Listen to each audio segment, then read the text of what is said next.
One of the things that people might want to know who are listening is that if you have a memory that's older than about 18 months and it haunts you, and when it comes up involuntarily, it produces a stress reaction, what that means is that as far as your nervous system is concerned, and so as far as your body's concerned, that danger hasn't gone away. And what's happening is an unconscious alarm system that's looking for pitfalls and holes is warning you that the map that you're using is incomplete in a manner that might enable you to fall into the same hole. And so one of the things that people can do that's very useful is, if you have memories like that plague you, is to bring them to mind voluntarily instead of waiting for them to come after you involuntarily, and then to think through what has changed and what might not have, but also to come up with a plan so that if a similar circumstance arose, you'd be in a better position in one way or another to deal with it. You don't understand the people that you're dealing with. You really don't know who they are. You're walking around thinking that you know your wife or your husband, your children, your boss, your friends, but you really don't have a clue. You don't understand their experience. You don't really know what they think of you, actually, as well. Most of the time, you're projecting onto them your own images. Let's say, you had a particularly bad relationship with your father or your mother, and you don't like people in authority because of the relationship to your father. And so you meet somebody who's powerful, who has authority, and you hate them. You have a bad instant reaction because you're projecting onto them some image from your own childhood. So you don't see the people that are in front of you. You're not seeing them. You're not understanding them. And what happens when you operate in darkness? When you operate without knowledge, you make mistakes. You say something very stupid that offends the other person. You don't even realize that you've offended them.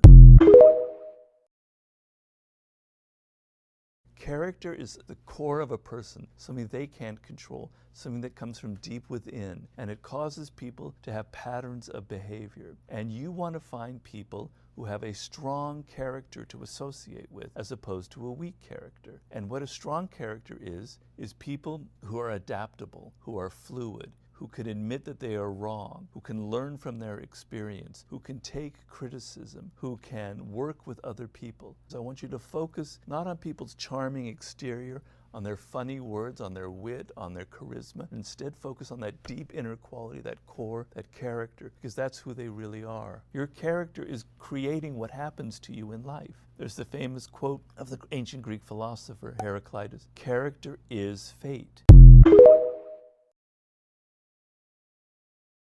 7 frighteningly accurate ways to read people. 1. If someone starts to say something to you but then holds back, this is what you do. Just keep looking at them, quietly waiting for them to continue. Don't worry, they'll start talking again in a few seconds, because no one wants to be stuck in that awkward silence for too long. 2. Copying someone else's moves or repeating their words can make them like you, but of course don't start copying their bad habits. 3. When someone looks to the right while they're talking, it usually means they're remembering something. If they look to the left, they're probably fibbing. 4. If anyone ever asks to borrow your pen, remember to pull off the cap before you hand it over. A pen without a cap isn't easy to pocket or use, so they'll be more likely to give it back when they're done. 5. Want to catch a guy's interest?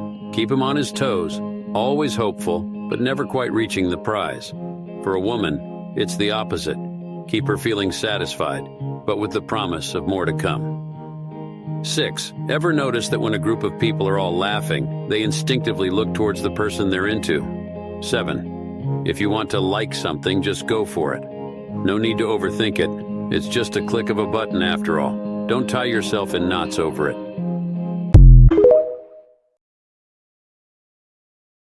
When a man is dating 2 people at the same time and can't hide it anymore, he will first provoke a girl who is naive and easily fooled. He'll do things to annoy her, make her angry, and create a chance for them to have a cold war. He will act like he doesn't understand or know what's going on, and he won't try to make things better. Once he's in a cold war with you, he'll then have plenty of time to be with the other girl.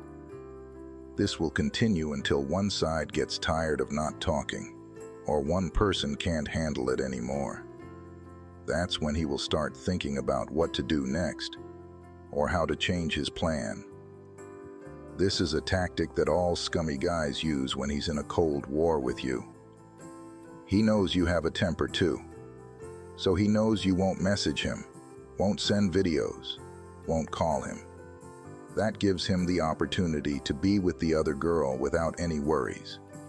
Meanwhile, you're upset and trying to stay strong. But that's exactly what he wants. You won't try to contact him. But the truth is you're acting foolishly at this point. He's already managing his time at this stage.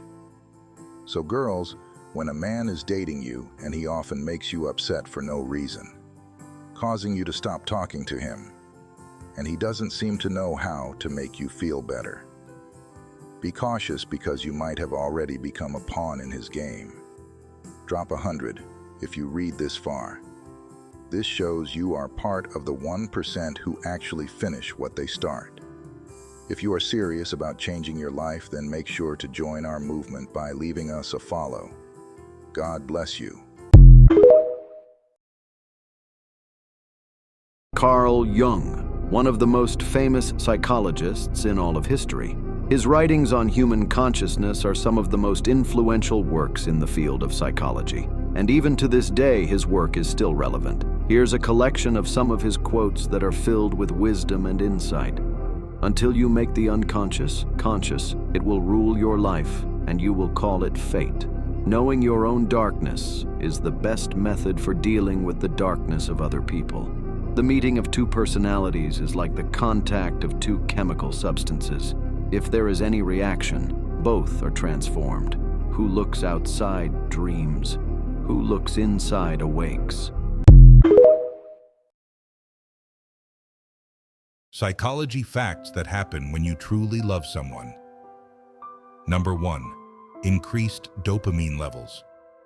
When you're in love, your brain releases dopamine, the feel-good neurotransmitter. This is why being around your loved one can actually give you a natural high, making you feel euphoric and happy. Number 2. Pain reduction. Studies have shown that being in love can decrease your sensation of pain. Holding hands with your loved one can combat stress and reduce the feeling of pain. Love's natural painkiller effect. Number 3. Heart rate synchronization. Believe it or not, when you're in love, your heart rate can actually synchronize with your partner's when you're together. It's as if your bodies are physically expressing your emotional bond. Number 4. Love at first sight is real. This phenomenon isn't just a cliche. It's backed by science. Your brain can decide in a matter of seconds whether someone is attractive to you, triggering love-related responses. Number 5. Obsessive thoughts. When you're deeply in love, your brain's serotonin levels, which help regulate mood, are similar to those of someone with obsessive-compulsive disorder. This explains why you can't seem to get your loved one out of your head. Number 6. Improved stress response. Being in a loving relationship can improve your body's ability to handle stress. Emotional support from a partner can buffer against stress and lead to healthier stress response systems. Number 7. Deep emotional connection activates the brain's reward system. When you form a deep emotional connection with someone, it activates the brain regions associated with reward, motivation, and social bonding. This is why building a deep, meaningful relationship feels so rewarding. Drop a yes if you agree with me. You may want to save this video for later and pass this to someone who needs it. God bless. The issue with a lot of empaths is that they love people, but they don't love themselves. Empathy is a superpower, but you need to learn how to use it. You need to master the art of empathy. And you cannot go out there and help the world and change the world and heal the world while you're breaking and unhealing and unrepairing yourself. It doesn't make sense because so you're good to everybody, but you're not good to yourself. And then at the end of the day, you cannot fill from an empty cup. So you have to learn how to balance loving yourself and then loving others, doing for yourself and then doing for others. Put yourself first. And that's the biggest mistake empaths still can't master. They feel guilty when they put themselves first. It sounds selfish to them, yeah, right? but no, it's not selfish. It's self-love at this point. Yeah, it's 100% self-love. But again, we are conditioned to feel like if you're a good person, you got to give everything to people. You got to sacrifice. You can't put yourself first. But this is toxic to the core. No, being an empath is about learning that you have a superpower and never change and never stop being an empath. It's not a weakness. Trauma is not what happened to you. Trauma is what happened inside you as a result of what happened to you. So trauma is the psychic wound that you sustained. That's the first point. The second point is if we understand the nature of a wound, really there's two ways to look at a wound. If it stays open, it's very sore. You touch it. If I pat myself on the shoulder right now, I feel no pain. But if there was a wound there and my shoulder was bare and my nerve endings were close to the surface, in other words, if I was thin-skinned, and if I tapped myself with the same force, there'd be severe pain. So one aspect of trauma is like an open sore that if you touch it, you just react like you were just wounded all over again. That's one aspect of a wound.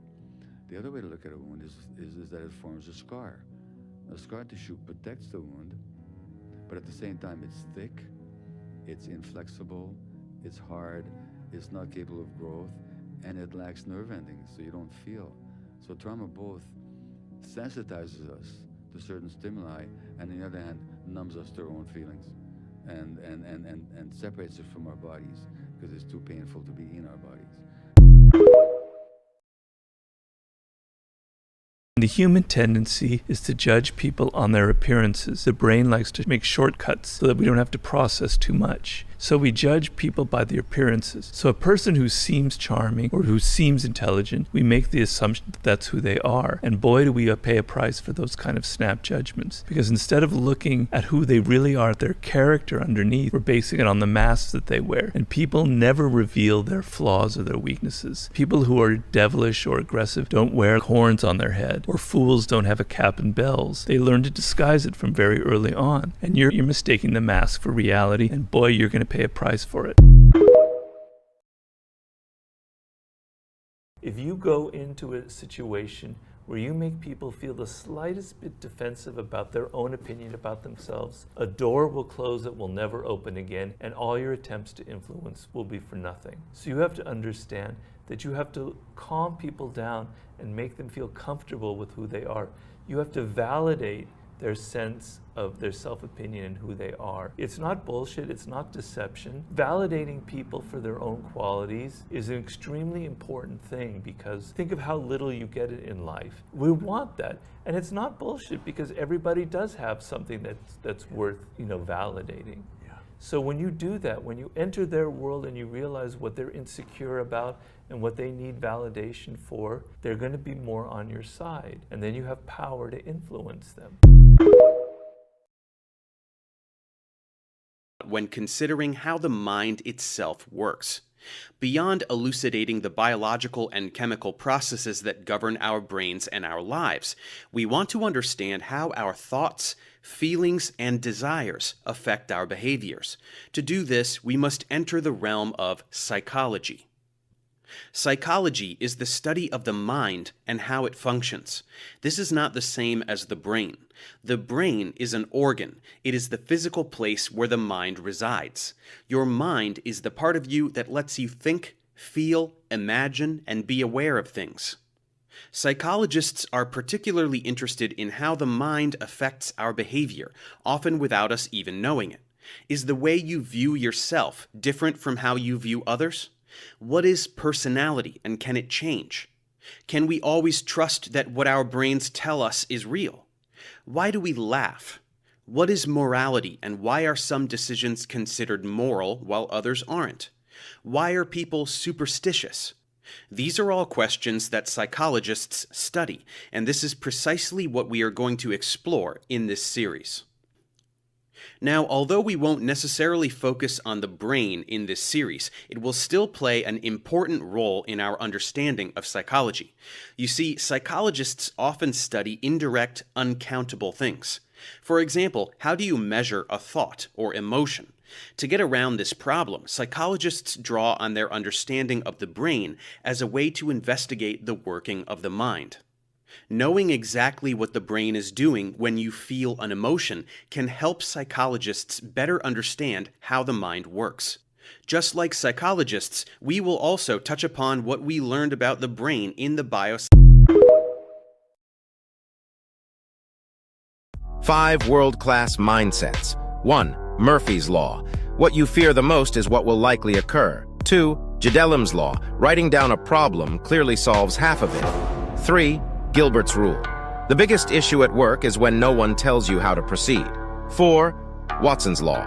Put information and money first, and money will naturally come your way. 5. Falkland's Law. If it's unnecessary to make a decision, then don't. 12 things you need to understand. 1. When you're winning, keep your mouth shut. 2. Don't tell other people your plans. Let your actions talk. 3. Never expect to get what you give. Not everyone is good-hearted. 4. Every day, you have the job to be better than yesterday. 5. You will never get what you want if you're not grateful for the things you have. 6. Sometimes the exact thing you're holding on to is the one thing you have to let go. 7. If you want to buy things without looking at the price, you have to work without looking at the clock. 8. God puts people in your life for a reason and removes them from your life for a better reason. 9. The devil would not constantly bother you if there wasn't something valuable inside you. Thieves don't break into empty houses. 10. A lot of people will be pissed at you when you start doing what's best for you. 11. You will lose a lot of friends when you get serious with your life goals. 12. Life doesn't get easier, you just get stronger.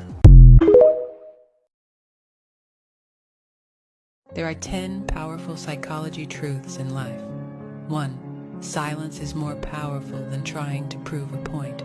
2. When trust is broken, sorry means nothing. 3. Control your actions. Learn to react less. 4. When you are honest, you lose people who don't deserve you. 5. One beautiful heart is worth more than 1,000 beautiful faces. 6. Small circle, private life, clear mind and happy heart. 7. Never go back to somebody who has already broken you. 8. Stop overthinking. You can't control everything. Just let it be. 9. If somebody is stupid enough to walk away from you, be smart enough to let them go. 10. True friends are very rare. If you have one, you're very lucky. Ain't no competition, just competing for attention and you like. I'm not on no games, well baby I've been peeping and you ain't been the same. Like who been on your mind? Who got your time? Who you been vibing with and why can't make you mine? 11 psychology facts about quiet people. I love them by the last one. Number 1. They only have 2 to 3 friends. Number 2. Once they are comfortable with you, they will talk a lot. Number 3. They have too much anger. Don't get them pissed off. Number 4. There's a lot of narrative in their head, which could also be a reason why they're quiet. They're just thinking a lot. Number 5. They keep their feelings and pain inside. They think no one will care about it. Number 6. They got the cutest smile and weirdest laughter. Number 7. They are shy. They can't maintain eye contact. Number 8. Once they get comfortable with you, they get wild and crazy fun. Number 9. They are the most observant in most situations. Number 10. These are the people that are the last to ask anyone for help. Number 11. They are really loyal in most relationships. Drop yes if you see yourself or your friend in this video.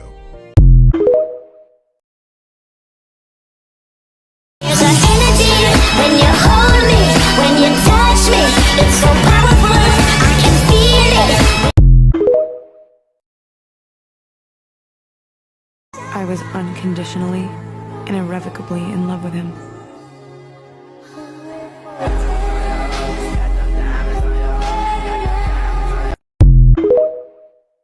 Remember, this is not just a story.